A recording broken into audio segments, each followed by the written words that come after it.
Reserve your interviews today. Interview slots are limited and available on a first come, first served basis.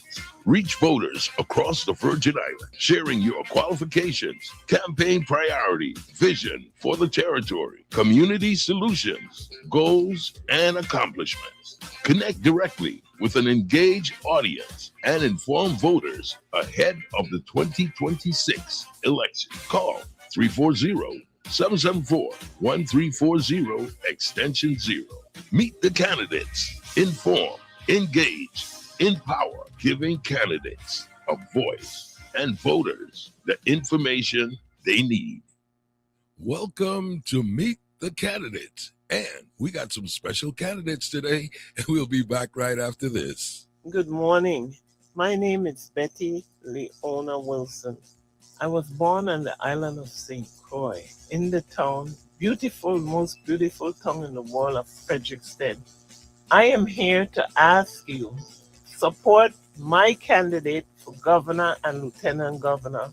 Lieutenant Governor Tregenza Roach and Novelle Francis. My reason for asking that is because I know that they can turn these islands back to what it used to be years ago. And I know that because I know they care about the children. And the Bible says, train up a child in the way they should go, and they will never depart from it. And that opens any door. When you go to the polls, I'm asking you to vote Lieutenant Governor Tregenza Roach and Novelle Francis. Paid for by Roach Francis for governor and lieutenant governor.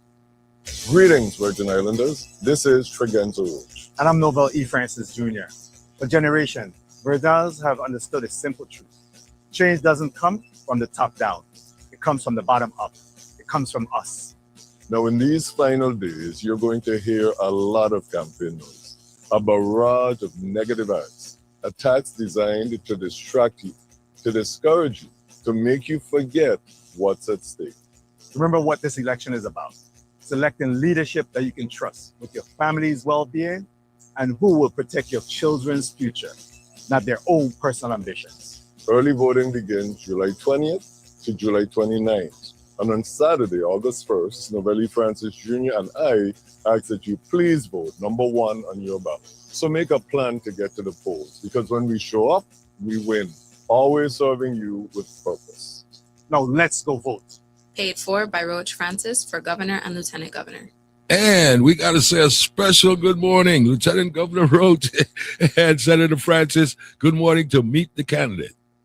Good morning, Peter, and good morning to the listening audience. Good morning, Novelle, and I just want to thank you for providing us another opportunity to meet the candidates, to share with the audience this morning on your Meet the Candidates forum. Thank you. And Good morning, Peter.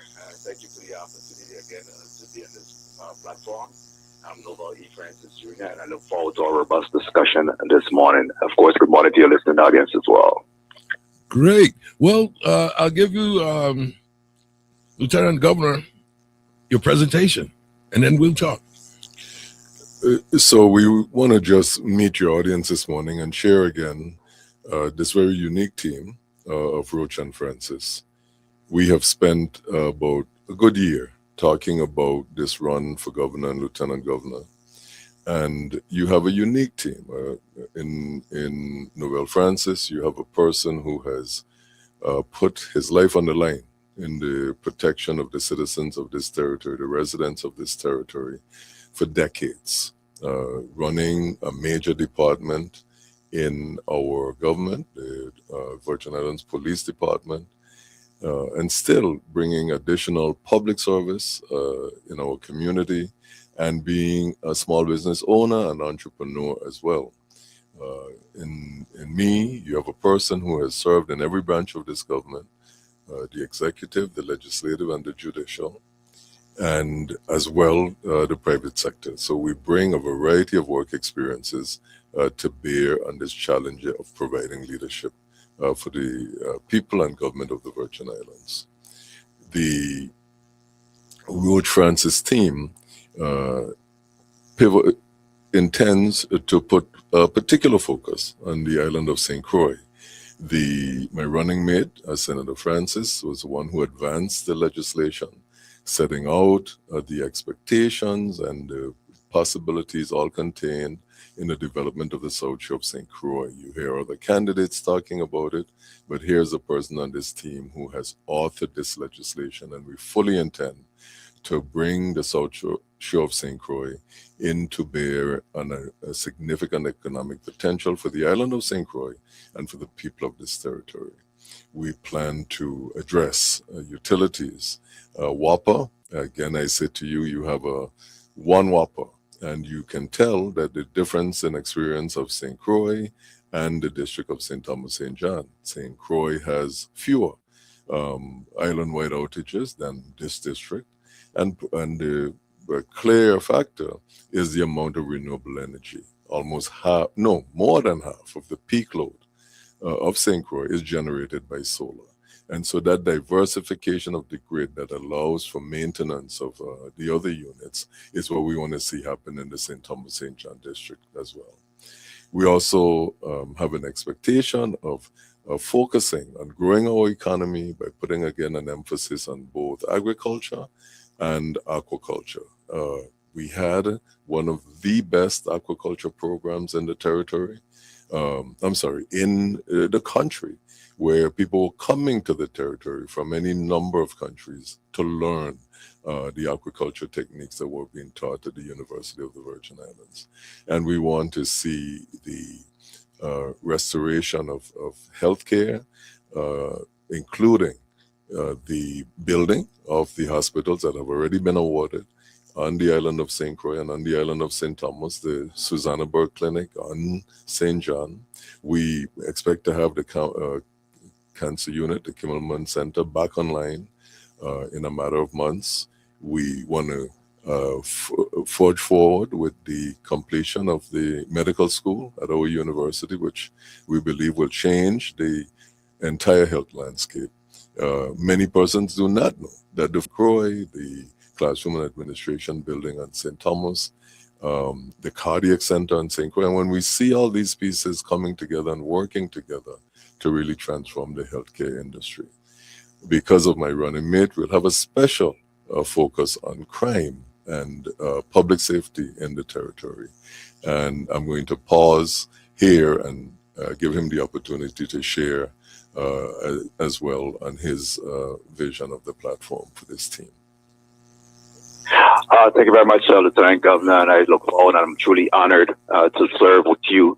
A man of character, a man of integrity, and a man that you're really compassionate for his people. So I want to thank you for asking me to run with you, and it is my honor. I really want to start off this morning by continuing to honor and recognize the loss of my brother in blue, Agent Eustace Charles. Of course, we all heard the stories that hit the airwaves early Sunday morning, and it was just less than 24 hours we've been in his company, and he was on his way, again to pick up the Lieutenant Governor, which he have done so many times. This gentleman, this agent, his family, he spent his career over the last 5 years within the office of the Lieutenant Governor, serving as his protector, as part of the executive security detail.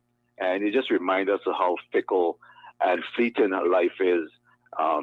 So we want to continue to recognize his contribution and to also recognize the Virgin Islands Police Department ability to swiftly make an arrest in that case. That matter is still under investigation.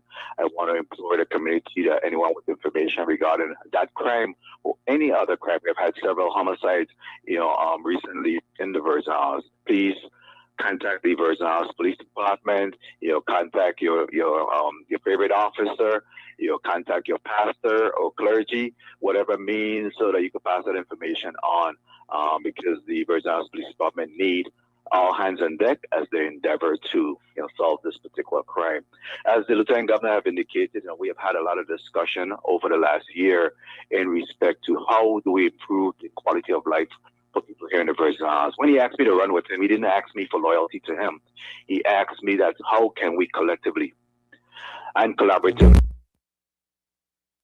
like for people in the Virgin Islands. And we come together as a team and work together. We ask if we can work together. The second legislature in his capacity of lieutenant governor for the last year.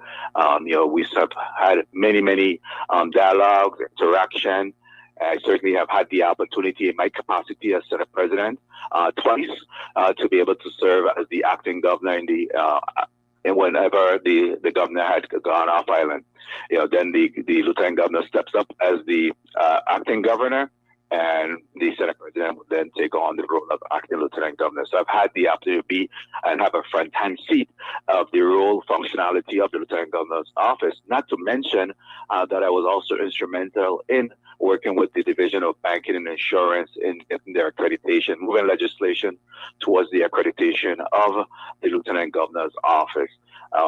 So I definitely have opportunity to see that. I have had the privilege of working with six of the governors, starting back as a security agent for Governor Farley. So I've had a good opportunity to see government in real time, seeing people at their best and seeing people at their worst. And, certainly this opportunity for me to step up and continue to make the necessary sacrifice to be able to run for lieutenant governor is one of great honor to me. And I take the 13 oath of office that I've taken thus far in my career extremely seriously and pledge my continued work on behalf of the people of the Virgin Islands. I have had had the privilege, by the grace of God, to have attended 100% of the legislative sessions within 12 years. That's true commitment, and that is what I bring to the office of the Lieutenant Governor as we undertake this responsibility. Again, I want to thank the Lieutenant Governor for asking me to run with him. It's truly an honor and a greater honor for me to serve this community that I call home. Okay, and we're going to talk a little bit about the plans moving forward, making the adjustments once you're successful. How do we deal with the balancing act as far as government employees, their raises, plus the reconstruction? Okay, let's do this while we make some small adjustments. I hear my people saying candidates Tregenza and Novelle are too nice, too quiet, too soft to lead. Let me tell you something. Senator Novelle Francis Jr. has worn a uniform for 25 years, walking these neighborhoods day and night. Nobody who's worked these streets, knocked on doors at 2 a.m., barely frail officers gets called soft, except by people who never served a day. And Lieutenant Governor Tregenza Roach, quiet? Yes. Steady? Yes. That's not weakness. That's a man who spent his life doing the work instead of talking about it or running on TV for attention like others in this race. Loud is not strong. I've seen loud women freeze when truth hits your face, and I've seen quiet men run towards actual danger. That's not two nice guys who can't lead. That's leadership that doesn't need a shout. Roach and Francis, serving with a purpose. For you, not the few. Paid for by Roach Francis for Governor and Lieutenant Governor. Meet the candidate. And we have Lieutenant Governor Tregenza Roach and Senator Francis with us this morning. And a question I'm asking, how do you do the balancing act, Lieutenant Governor, with the cost of living, government employees wants raised, and the reconstruction of new facilities? Well, I think of those, it's part of, to this team, it really is of paramount importance that we keep these public projects on track. As I said, several of the schools, the contracts have already been awarded. The hospitals have already been awarded. We're going to be opening the Arthur Richards School, just shortly as one example. And we have anticipated that one of the pivotal pieces of our administration will be an Office of Accountability, which will track these projects to the dollar to ensure that we get them online and maintain the cost estimates and so forth that are anticipated. One of the other pieces, both Novelle and I have had quite a bit of familiarity with collective bargaining agreements and our responsibilities to the people who work for the government of the Virgin Islands. In my case, as the legal counsel to the Department of Education, I dealt with 5 of these bargaining units. Novelle, of course, all of the units related to the police force came under his purview as well. And so we are very familiar with the negotiating process, and what we want to see is negotiations that begin before these collective bargaining agreements expire. We also want to see a beefed up collective bargaining office. Now we have one chief negotiator and I think one counsel.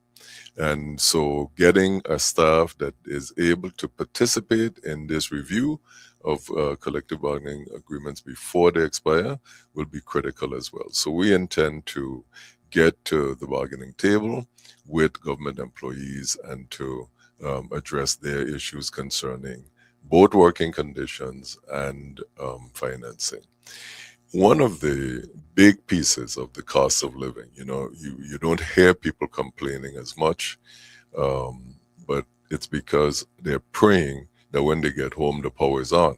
So you don't hear them complaining about the cost, which is still probably the highest in the nation. And when we addressed the cost of electricity, it will have a very immediate impact on people in terms of them having their cost more available and disposable income that they now spend on such a basic issue as power.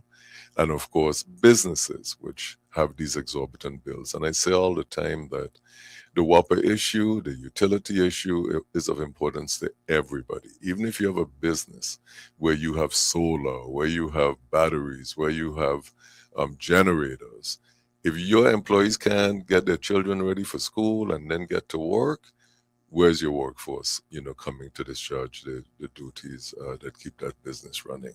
So we believe that addressing the cost of electricity will lead to people having disposable income.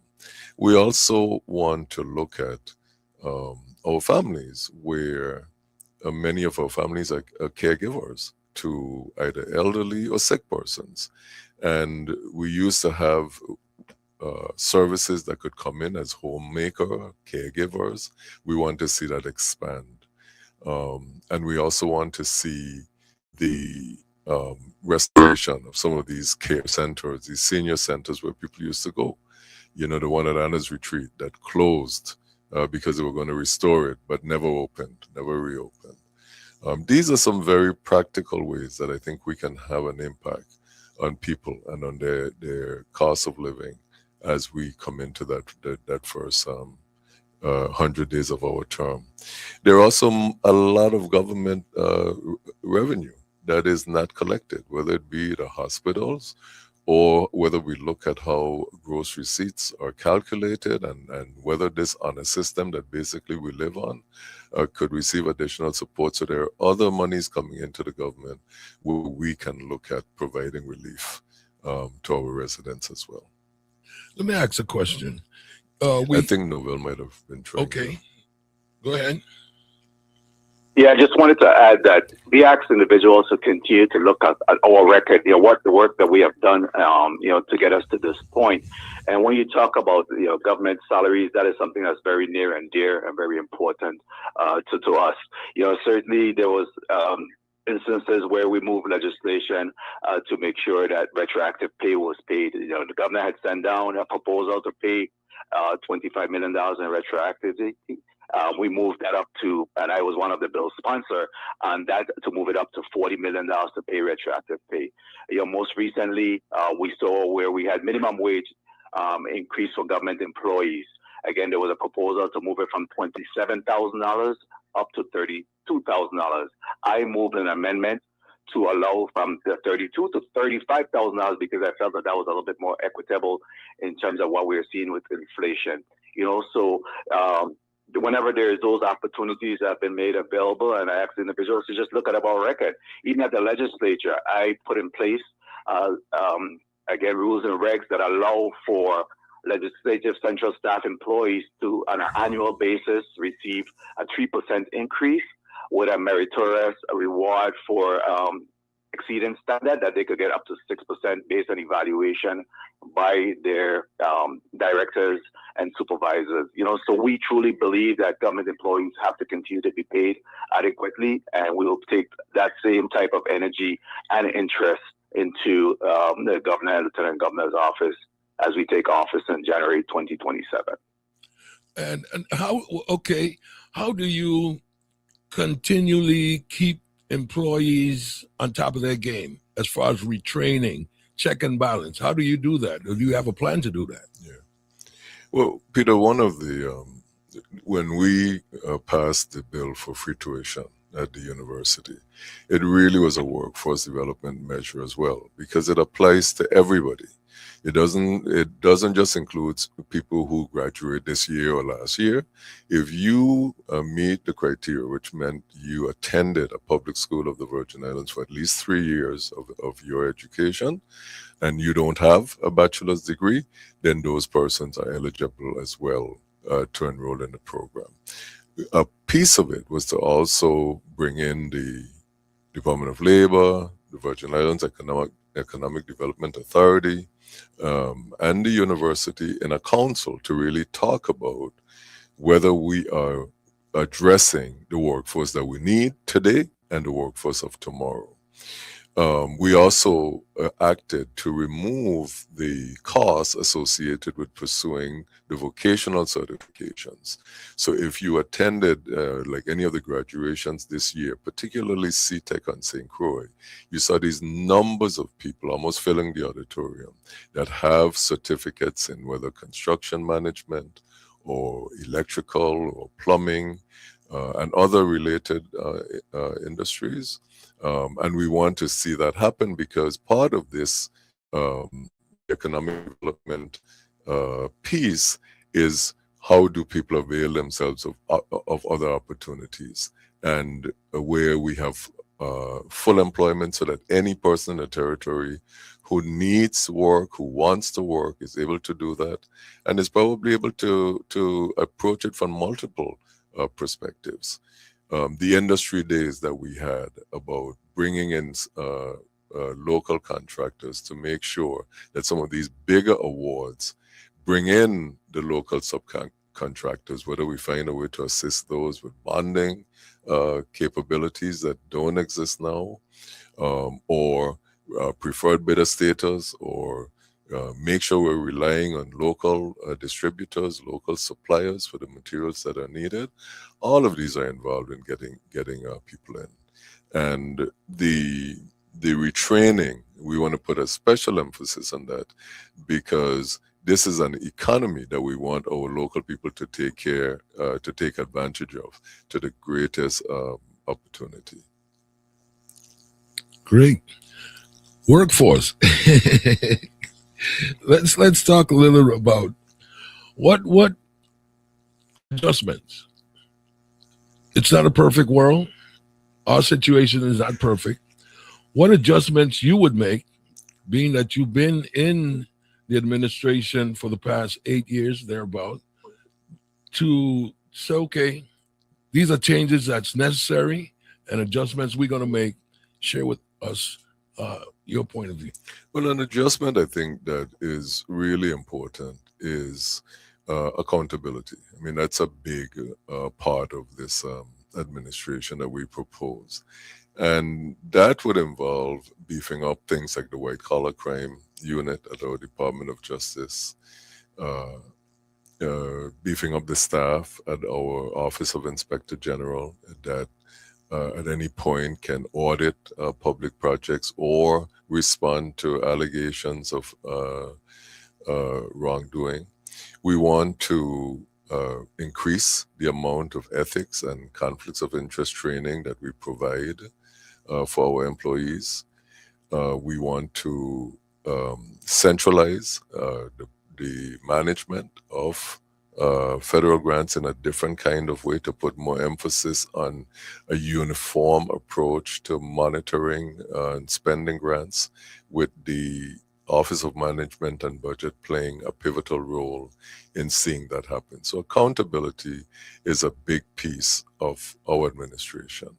We also want to certainly provide more professional development opportunities for our staff, and the climate of government in terms of setting an example that reflects the total experience that we have. One of the things we want to do is use our legislative experience to have the legislature certainly more integrally involved in the pieces that we intend to introduce, so that, yes, we're going to have tension here and there between the legislature, and some of that is healthy. But because we've worked together with the body, because we understand the concerns of the body, we believe that that will bring a certain collaborative experience that is not present, right now. When we look at the Brian Roach administration, it really was an administration where a pivotal measure was getting the resources. We can trace this $24 billion to beginning with Governor Mapp going to Congress right after the hurricanes. I was a senator in the legislature. I certainly was not the lieutenant governor. But starting with that 8.7 and involving this Brian Roach administration in securing additional resources through our federal partnerships, through our lobbying efforts. And now that those resources are available to the territory, this new administration will be about how do we make sure that these resources actually improve the quality of life of Virgin Islanders. That will be the challenge that will be before us. When we talk about healthcare, we talk about the elderly. How do we improve that as far as persons, nurses, doctors, trained technicians? Well, one of the you can see already the impact on the territory with the situation with nurses. We dedicated quite a bit of resources to educating our nurses. We now have a school of nursing at the university, and we're producing more graduates. I went to both of the ceremonies this year for the registered nurses coming into the profession, as well as the licensed practical nurses coming out of the health center, the skill centers, and so forth. The same thing is possible with a school of medicine. The data shows that where people are educated, there's a greater likelihood that they will stay. When you have a medical school in your area, there are all these ancillary industries that spring up. So you have both an economic and a health benefit to having an institution like that in your territory. The coming back online of the Kimmelman Center is a really, really important element because of the amount of cancer that's in our society. And why we want to pay really specific attention to our medical facilities is that, some persons think the solution is to you get a diagnosis of something and you hop on a plane and you go to the States and you get quote unquote better medical care. But healing is not just about medicine, and healing is not just about facilities. Healing is also about having your family around you, getting nurtured and cared for in a place that you love and where you want to be. So our focus is on making sure, number one, ain't everybody could jump up and travel away to get the care, but that you get care where you live. You don't know what it means to make your brother or your sister can come to the hospital and make sure that you eat your meal and maybe even help you eat it. Make sure that you're not sitting there in a room with your tray covered over and you've left the food, and then when they finish, you just come and take it away. So there is such a benefit to having care in your home. And that's why we want to put an emphasis on completing these facilities so that that can happen. And then those other things that we point to, we have, the statistic is that there are 11,000 people every day in this country who turn 65. And you can see that in the territory, just as well. And so the emphasis that we're putting on caregivers, increasing the possibility of that service being provided. Homemakers, that where elderly persons are living alone, they have the assistance of human services department persons coming into the home and helping with their home care services. The centers, reopening them, or when these centers were operating, they had transportation. They could pick some of these seniors up and bring them to the center. There were days that they would take them to the mall, as an example, so that if they needed to pick up things, they could do that and then go home. The Meals on Wheels, strengthening that program. These are some of the things that we want to see take place. What? Additionally, Peter, real quickly, I wanted to add that we also look at areas that we could help to subsidize our elderly care in respect to retrofitting them home, so that they could be a lot more comfort and convenience, such as removal of tubs. A lot of times there's difficulties in being able to enter these tubs. You want to remove those tubs and subsidize by providing the funding to remove the tub and place a shower. If there's a need for us to build a ramp, so that they could be easy access, so they don't have to use stairways and present some challenges there. We also want to take a look at our private sector and, come up with a universal insurance to be able to cover our private sector. We know that we subsidize as a government, our government employees, but we still have a lot of uninsured and underinsured individuals in our private sector. We want to see how we could close that loop, because if we don't pay on the front end or the back end, we're bleeding, no pun intended, almost $60 to $80 million in uncompensated care every year, annually. And if we want to be able to close that loop, we also want to work with the next delegate to Congress to ensure that we close in that loophole, that gap that continue to disallow the equitable reimbursement on par with the U.S. As it regards our TEFRA rebasing, that funding that comes back to our healthcare system, and that's certainly the Wang Louis Hospital, the Royal Leicester Snyder Hospital, as well as the our medical centers, the Frederickson Health Center, as well as the East End Medical Center. So we do have a plan to address our healthcare system.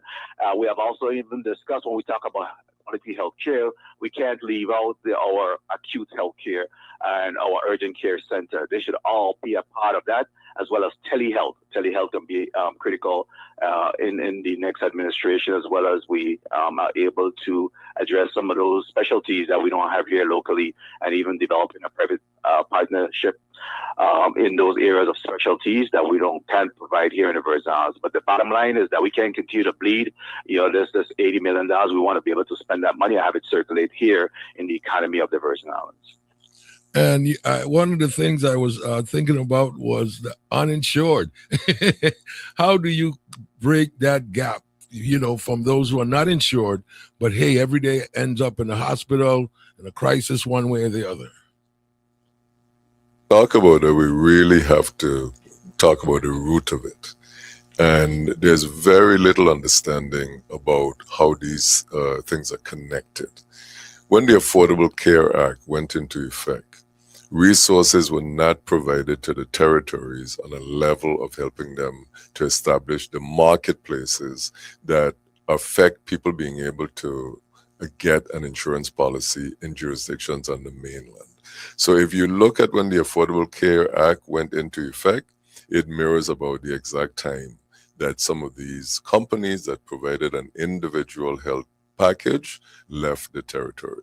You can look at the size of the pool here, whether it supports these companies, and this is the data that they look at. So it was very, very difficult attracting any companies here that provide that product because of the absence of the insurance mandate.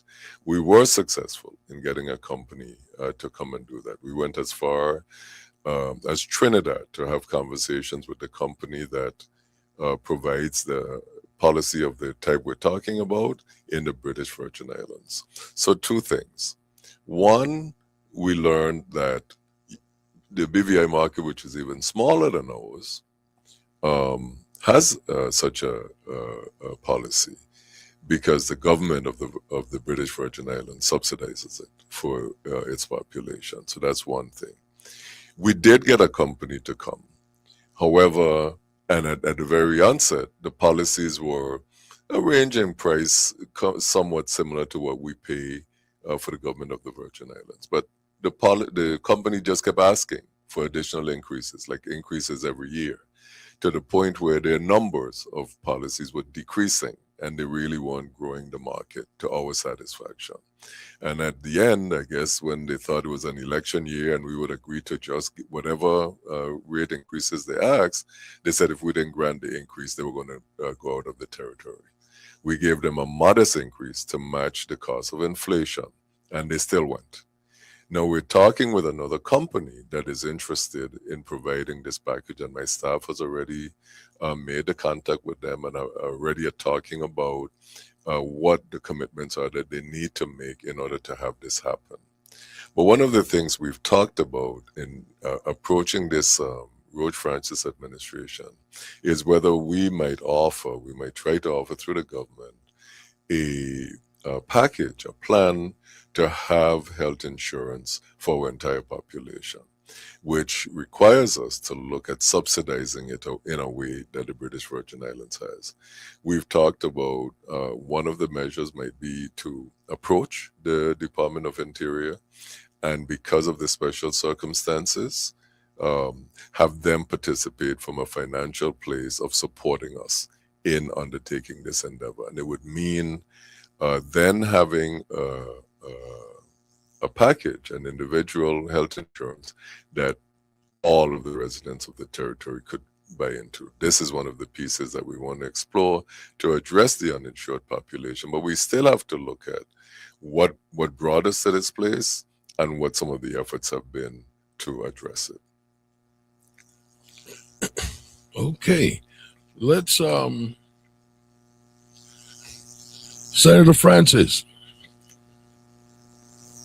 Yes, sir, I'm here. Let's talk a little bit about the crime situation.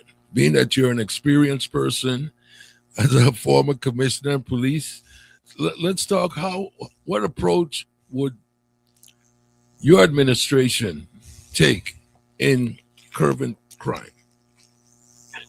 Well, thank you for that question. And, crime is very much transitional, and it's important that we're able to, monitor our crime situation based on data-driven statistics. When I was at the police department as chief of police, I established what's called a CompStat unit, which were able to monitor and track crime. And I must say that the crime mapping and crime pinning is critical, and especially now that we do have the database produced by the Lieutenant Governor's Office and street addressing that will help to assist in being able to track that data that needs to be collected. But the bottom line is that the police department right now is very the decrease in manpower. Over 100 officers have left over the last several years, and it's critical that we're able to beef that up. So my proposal, and I've suggested this to the governor as well, he started some hybrid of it, was to let's pool our resources. When we look, we have 513 peace officers territory-wide. Of that, we have about half, or generally almost 250, 280 officers within the Virgin Islands Police Department. So we tap into these other peace officers, place them under the chief of police and the police department, and let's stabilize this crime situation. Go out and step up the traffic enforcement, directive patrol, community-oriented police patrol, park, walk, and talk. Those areas that we know based on statistics that we have high crime. Let's go and attack the situation. We have a small group of bandits that continue to wreak havoc on this community. We need to take the fight to them. Make sure that we're creating a special reaction team that will be able to look at these individuals that's really wreaking us havoc in our community, and make sure that we're moving towards ridding the streets of these individuals by making sure that they're arrested and brought to justice. We also want to work and strengthen our Attorney General's office. Again, making sure that they're properly staffed and that cases are prosecuted in a timely fashion. I believe that when we look at the unsolvability of a lot of the crime, what we have is repeat offenders. We have individuals such as the one that was recently arrested for the Agent Charles case that had multiple complaints, multiple incidents where he was suspected of committing, robbery, burglaries, and other violent crime against other individuals. So it's important that we're able to get them off of the street in a timely fashion. We want a one mission, one department. As the peace officers, all of them need to really come together and function outside of them coming under the police department for 30, 45, 90 days, whatever is determined. Let's make an impact and reduce that crime situation we're experiencing, and then they retreat and go back to that area. And we're proposing that at least for 8 hours every month, these other police officers work with the Virgin Islands Police Department. It builds camaraderie. They serve as a force multiplier, so that they could be able to assist the police department in their mission to control crime until such time that they're able to fix it.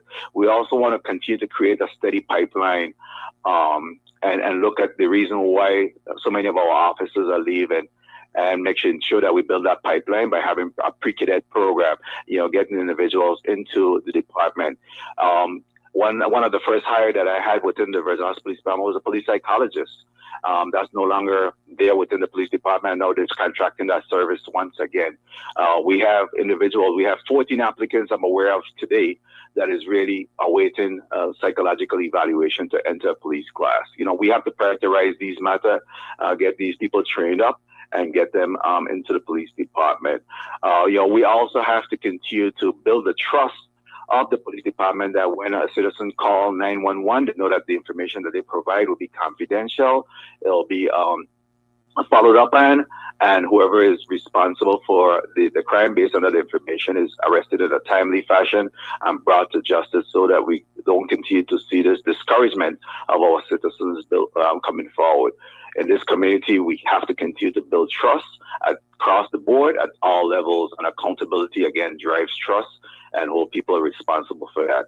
We have some very good police officers, and we want to make sure that we continue to pay them adequately. We want to make sure that we provide them with the resources to do their job. We want to make sure that we're providing the technology, to assist them in solvability of some of this crime. I've been a strong advocate for surveillance cameras, throughout the islands, and we're seeing, those being stood up, and now we need to use those to make sure that we're prosecuting and arresting criminals in a timely fashion.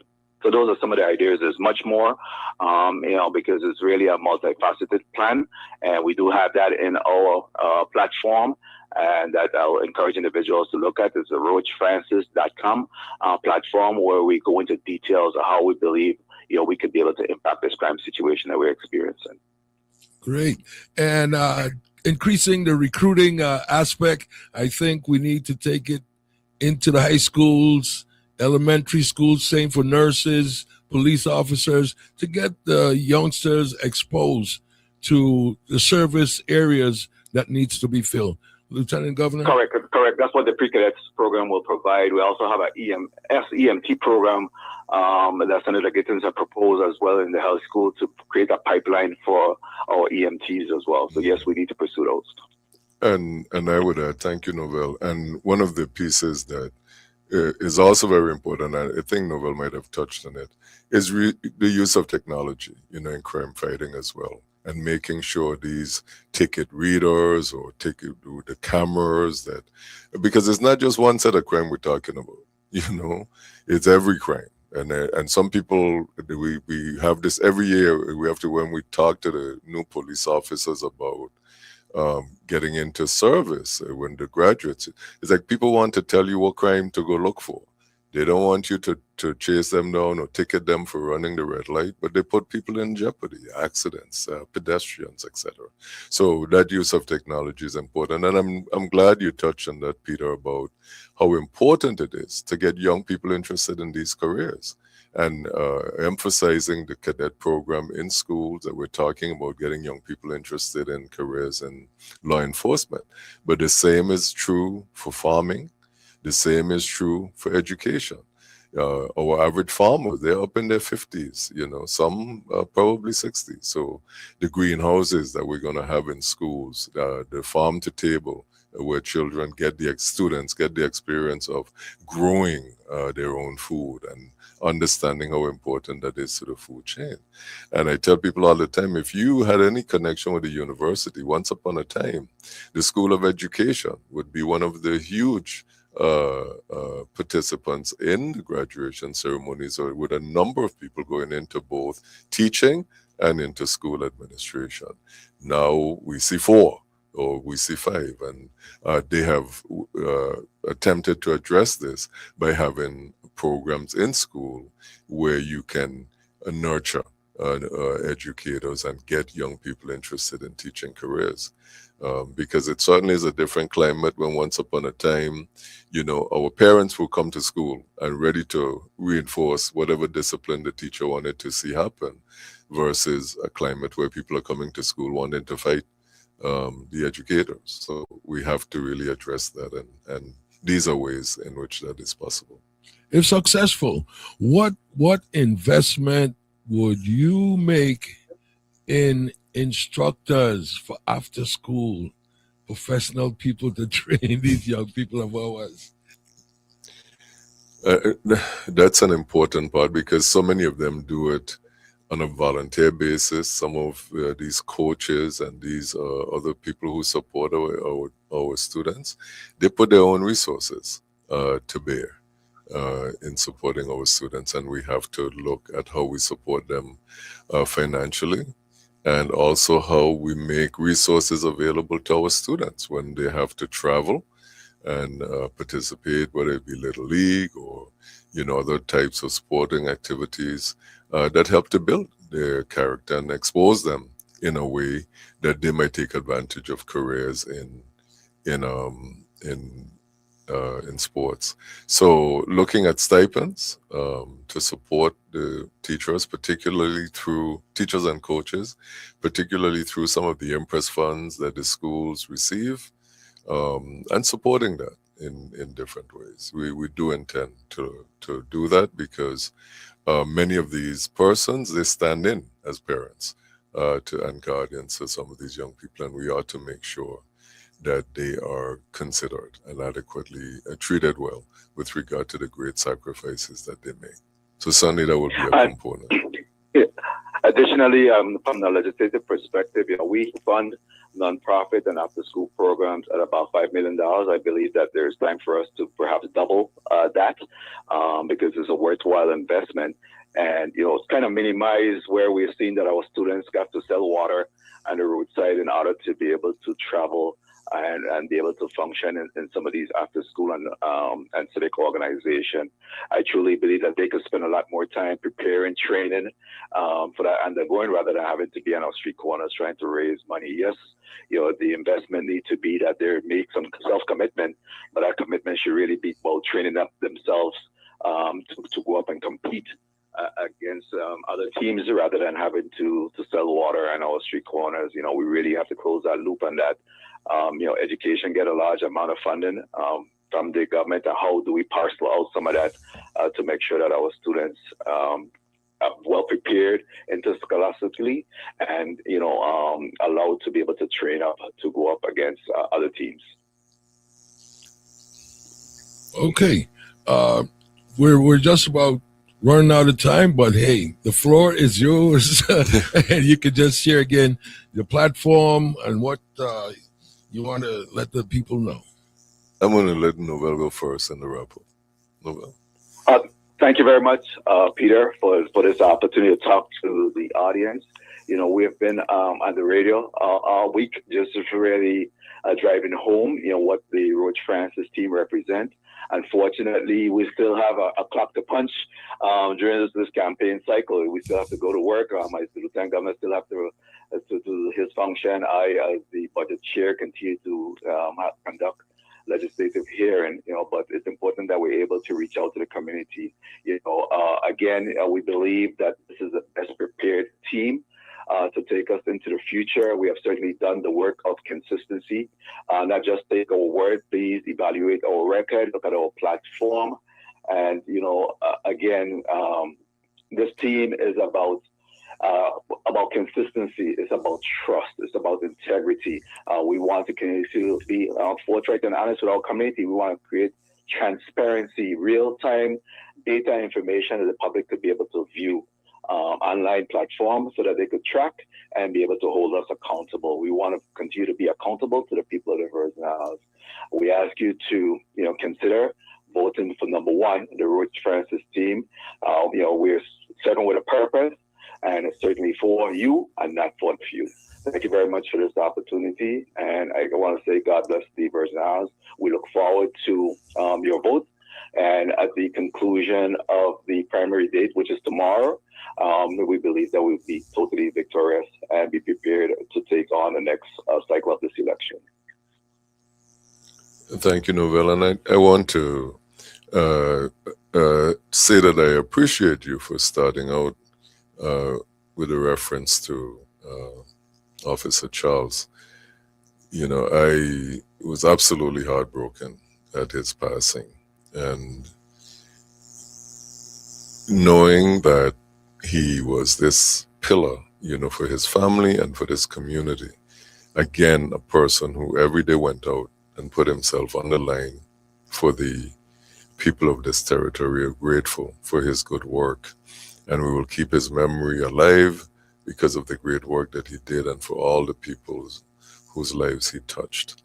And just like him, we pledge to continue to provide you good public service. The proof of this team is in the decades of service that we have provided you, how we have honored your trust, attempting to serve always with good character, with integrity. And we ask you to consider that with the experiences behind us, again, with every branch of this government, that we are the team best prepared to move this territory forward. The team that will hit the ground running on day one. I told Novelle, I said, Novelle, you would benefit from your being the lieutenant governor to a person who has been the lieutenant governor. Because number one, I know that office like the back of my hand, and I would be the greatest resource. But we pledge to you to pool our talents, to pool our skills, and to continue to serve you in the ways that we have.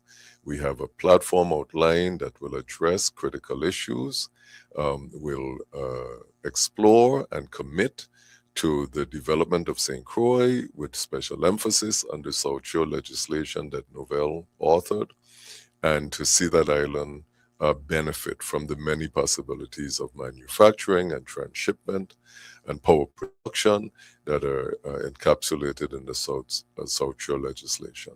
We want to pledge ourselves, we've committed to a simple sentence: how can we work together to improve the quality of life for the people of this territory? And the proof is in the work that we have done and want to continue to do on your behalf. We ask you to consider our platform. You can go and read up on it at the roach.com, roachfrancis.com website. And we ask you to, as well, just recall that the proof is in the pudding, right? And we are here, and we ask you to entrust us with taking this government forward. Thank you so very much, and thank you, Peter and WSTA, for offering this program and this forum for us to reach the people of the Virgin Islands once more. Thank you both, gentlemen. And guess what? Much success. Thank you. All right. Appreciate it. Lucky 13. Thank you, Peter. Thank you. Bye. Okay, good. I hear my people saying candidates Tregenza and Novelle are too nice, too quiet, too soft to lead. Let me tell you something. Senator Novelle Francis Jr. has worn a uniform for 25 years, walking these neighborhoods day and night. Nobody who's worked these streets, knocked on doors at 2 a.m., barely frail officers gets called soft, except by people who never served a day. And Lieutenant Governor Tregenza Roach, quiet? Yes. Steady? Yes. That's not weakness. That's a man who spent his life doing the work instead of talking about it or running on TV for attention like others in this race. Loud is not strong. I've seen loud women freeze when truth hits in face, and I've seen quiet men run towards actual danger. That's not two nice guys who can't lead. That's leadership that doesn't need a shout. Roach and Francis, serving with a purpose. For you, not the few. Paid for by Roach Francis for Governor and Lieutenant Governor.